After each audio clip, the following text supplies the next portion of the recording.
¿Alguna vez se han preguntado por qué nuestros propios anticuerpos a veces se vuelven contra nosotros?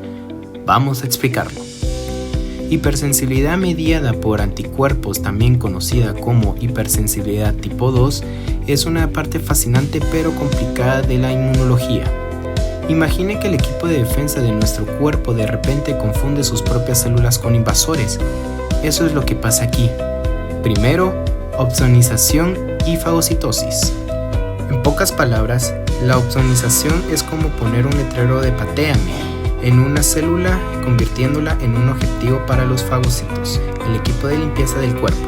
Estos fagocitos luego se comen las células marcadas. Piensen en ello como un juego de Pac-Man, pero dentro de su cuerpo. Y ahora, hablemos de ejemplo. Enfermedades como la anemia hemolítica, donde los anticuerpos del cuerpo atacan los glóbulos rojos, o el síndrome de Gapsu, donde atacan los tejidos de los riñones y los pulmones, son casos clásicos de hipersensibilidad tipo 2. Es como un fuego amigo en el sistema inmunológico. Por último, la difusión celular. Este proceso implica el movimiento de sustancias de una concentración más alta a una más baja, esencial para mantener el equilibrio en el cuerpo. Pero en el contexto de la hipersensibilidad tipo 2, se trata de cómo las células se comunican en mal y desencadenan ataques innecesarios. Así que ahí lo tienen. Hipersensibilidad mediada por anticuerpos, compleja pero crucial. Recuerden, comprender estas respuestas inmunológicas es clave para dominar la patología. La inflamación va a ser un proceso inmunológico en el cual se van a depositar los anticuerpos, ya sea en membranas basales o en matriz extracelular, causando una serie de procesos que van a llevar a la lesión tisular eventualmente. Los anticuerpos van a activar el sistema de complemento y se les van a conocer como anafilotoxinas. Estas anafilotoxinas van a aumentar la permeabilidad vascular y así actuando como quimiotácticos, por lo que van a atraer leucocitos hacia el sitio de lesión. Al activarse los leucocitos pueden liberar enzimas lisosómicas y también especies reactivas de oxígeno, que estas pueden causar daños a componentes estructurales de los tejidos, como lo puede ser el colágeno o la elastina. Así también puede causar diferentes manifestaciones clínicas, como lo va a ser la hemólisis, anemia, puede causar también nefritis, vasculitis, hemorragias. Y en las enfermedades autoinmunes, los anticuerpos pueden alterar las funciones fisiológicas normales, como lo puede ser la inhibición de la unión de los neurotransmisores o estimulación de los receptores de hormonas, causando así debilidad muscular o hipertiroidismo. Yo les voy a hablar sobre disfunción celular mediada por anticuerpos. Pues esta, a diferencia de otras respuestas inmunes, en este caso los anticuerpos no destruyen la célula ni causan inflamación, pero sí alteran la función de los receptores de la superficie celular. Pues existen dos formas principales, que uno sería el bloqueo de función. Un ejemplo pues podría ser la miastenia grave, y en esta enfermedad los anticuerpos se digieren contra los receptores de acetilcolina en las placas motoras y terminan en los músculos esqueléticos. Al bloquear estos receptores pues impiden la transmisión, lo que provoca la debilidad muscular progresiva. La número 2 sería estimulación excesiva de la función. Aquí tenemos como ejemplo la enfermedades graves. En este caso los anticuerpos se unen a los receptores de TSH en las glándulas tiroideas, activándolos de forma normal.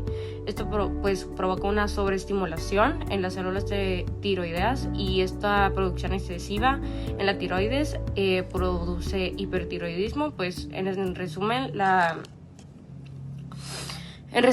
pues la disfunción ocurre cuando la disfunción ocurre en el sistema inmunitario y pues interfiere en las funciones celulares, y en las funciones celulares pues las normales, ya sea bloqueándolos o sobreactivándolos, y esto sería de una forma inapropiada sin destruir pues las células, solo como que las altera.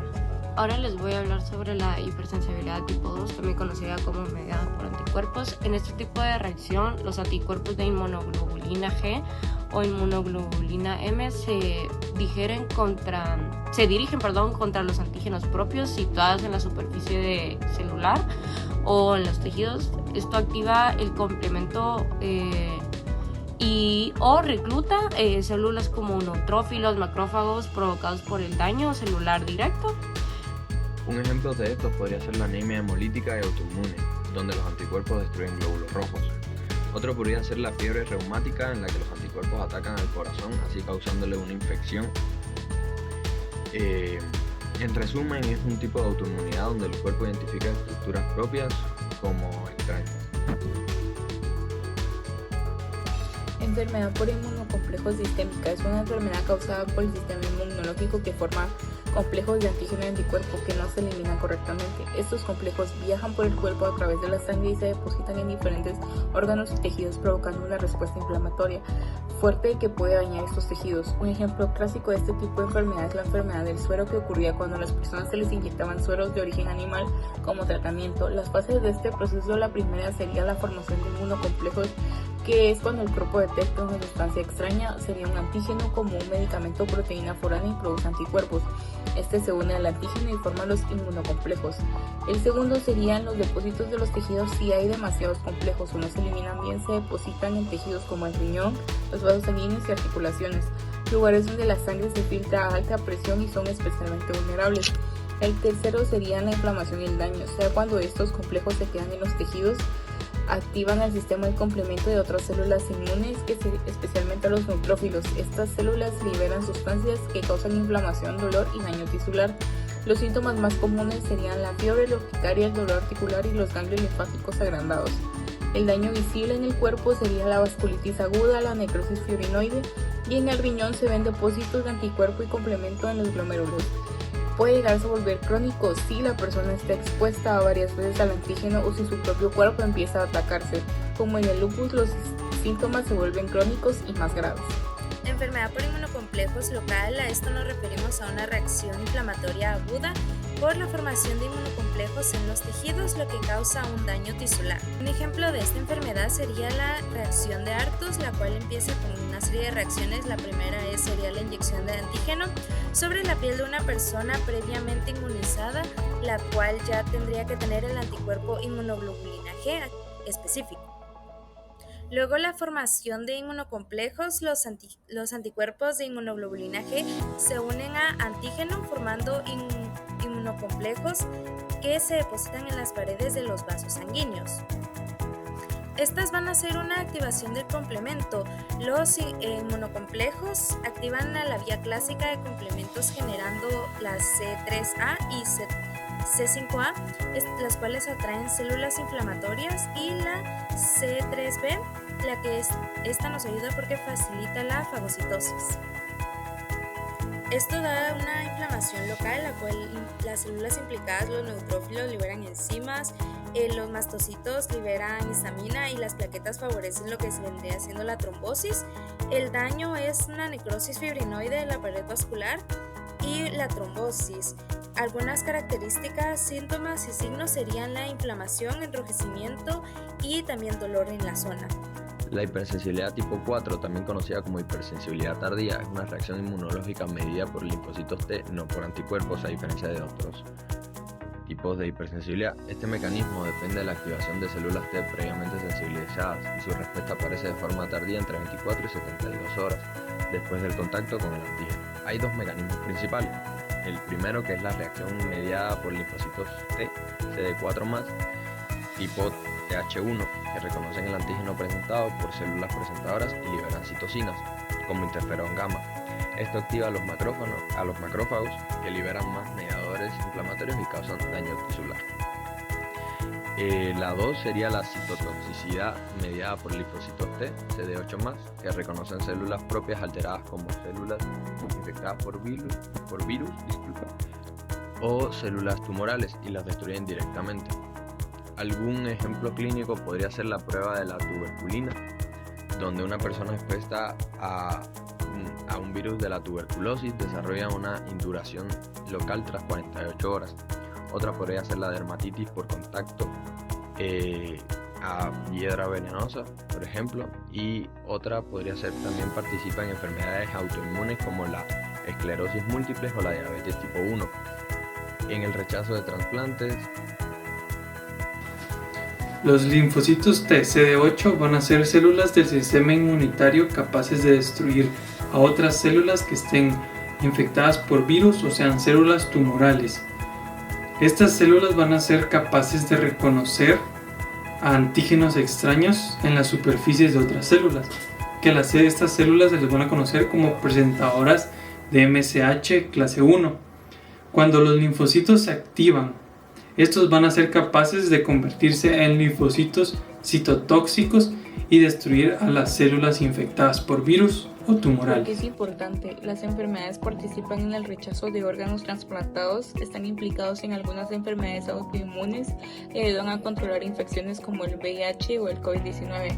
Las terapias se usan en inmunoterapia como para tratar el cáncer y se modifican en laboratorios como células CAR-T para atacar Hola, tumores. mi nombre es Denise Coto y el día de hoy les voy a estar hablando sobre inflamación tipo 4 de hipersensibilidad, también conocida como inflamación mediada por linfocitos T CD4.